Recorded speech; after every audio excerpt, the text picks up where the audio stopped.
महाविकास आघाडीचे उमेदवार समरजितसिंह घाटगे यांच्या प्रचाराची सांगता सभा कागलमध्ये झाली।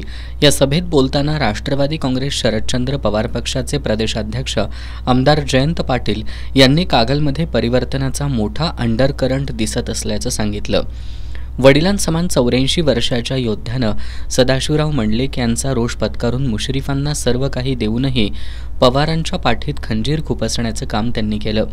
शिवरायांनी गद्दाराला माफी दिली नाही, हा इतिहास साक्षी ठेवून शरद पवारांशी गद्दारी केलेल्या मुश्रीफांना पाडा आणि निष्कलंक समरजितसिंह घाटगेंना निवडून आणा असं आवाहन त्यांनी केलं।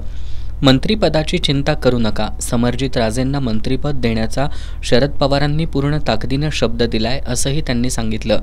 जनता दलाच्या नेत्या स्वाती कोरी यांनी यावेळी बोलताना तुम्हाला ईडीची नोटीस आली की नाही, तुम्हाला तुरुंगवास होणार होता की नाही, पक्ष फोडला की नाही, शरद पवार साहेबांच्या पाठीत खंजीर खुपसला की नाही या प्रश्नांची उत्तरं द्या आणि मगच मतं मागायला या असं आव्हान त्यांनी नामदार मुश्रीफांना दिलं।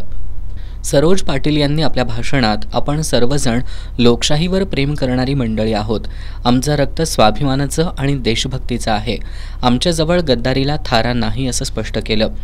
यावेळी माजी आमदार राजीव आवळे, राष्ट्रवादीचे शरद पवार गटाचे जिल्हाध्यक्ष V Patil, advocate Suresh Kurade, eagle Prabhavalkar, Anil घाटगे, कृष्णात पाटील, बाळासाहेब हेगडे, अक्षय घस्ते, संदीप देसाई, शिवाजी कांबळे, सुयश कांबळे, किरण तोडकर, राजू जाधव, संजय पाटील यांनी मनोगत व्यक्त केली।